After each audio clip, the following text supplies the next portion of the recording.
Henri Thomas Lokondo, bonjour. Bonjour.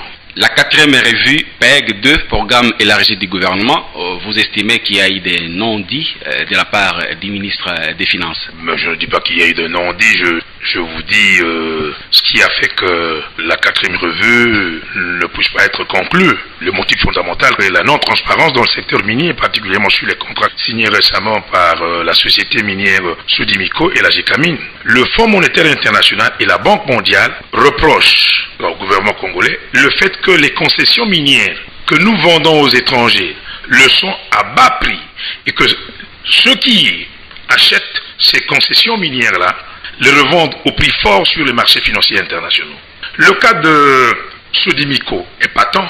Cette société a vendu les anciennes concessions minières que le gouvernement avait dépossédées à la société canadienne First Quantum à 30 millions de dollars. Je dis 30 millions de dollars. Mais la valeur estimée par le Fonds monétaire international et la Banque mondiale est, tenez-vous bien, de 1,5 milliard à 2 milliards de dollars. Mais honorable, d'où tenez-vous tous ces chiffres-là? Nous sommes quand même modestement parmi les gens les mieux informés dans ce pays.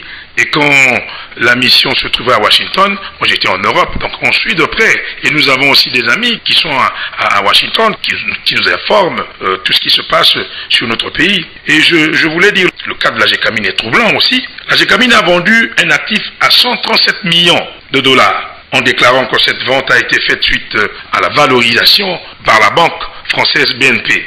Et tout cela dans une opacité qui n'a pas convaincu le Fonds monétaire international et la Banque mondiale. C'est ainsi que ces institutions nous ont recalés, en ajoutant que dans ce contexte des choses, la RDC elle-même a alors beaucoup d'argent et qu'elle n'a pas à leur demander des subventions dans le cadre des programmes. Donc il est un fait qu'en ce moment, le budget que nous allons voter pour l'année 2012 bénéficiera difficilement de recettes extérieures exceptionnelles comme d'habitude. Voilà là où nous amène la mauvaise gouvernance et la corruption dans ce secteur important, il faut le dire, à haute voix. Et au Sénat, suite à une commission d'enquête remarquable que nous avions menée sur le secteur minier dans l'ensemble du territoire national, nous avions fait des recommandations pratiques au gouvernement, mais le gouvernement n'a jamais suivi ces recommandations. Quand j'ai lu le communiqué du ministre des Finances, je me suis dit, mais c'est grave. Ce sont les mêmes recommandations que le FMI et la Banque mondiale ont fait à la délégation que nous avions faites à notre gouvernement. Donc vous n'avez pas été écouté ou suivi? Non. Et je vous signale, en plus, que les recettes qui sont générées par toutes ces transactions-là ne passent jamais par la Banque centrale du Congo, qui est le caissier de l'État, comme vous le savez. Et elle passe par où? Elle passe, il faut le dire plus clairement, par des comptes offshore que le gouvernement, ma foi, ne contrôle pas bien, ou s'il contrôle ça, bien alors en ce moment, quelque part, il est complice. L'argent doit passer par la BCC, qui est, comme je le disais tout à l'heure, le caissier de l'État, qui à son tour est d'ailleurs l'unique actionnaire dans la GECAMIN, qui doit lui rendre compte.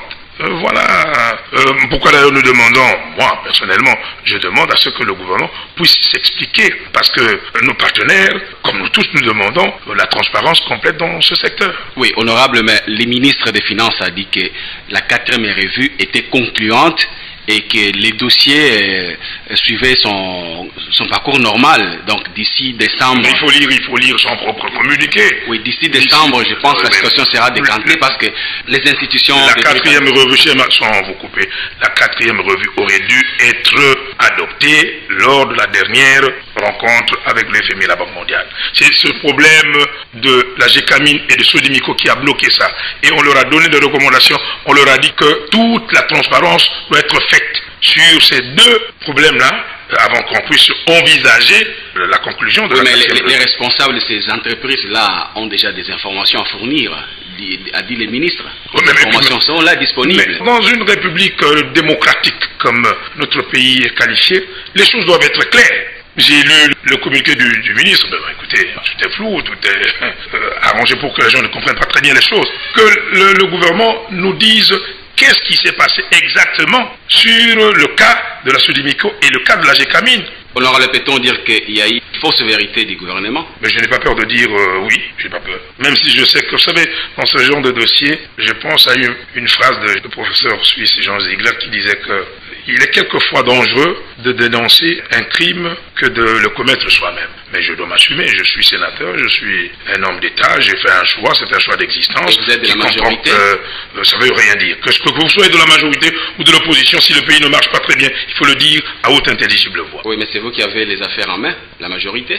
Oui, mais il y a quelques personnes qui ont les affaires en main. Moi, je ne suis pas de l'exécutif. Moi, je suis du côté du Parlement, donc du Sénat. Comment la situation doit être décantée, honorable? Mais la situation doit être décantée en disant la vérité au peuple congolais. Et ensuite, à nos partenaires qui nous accompagnent dans ce processus-là pour le développement intégral de notre pays. Honorable, merci d'avoir répondu à nos questions. C'est moi qui vous remercie.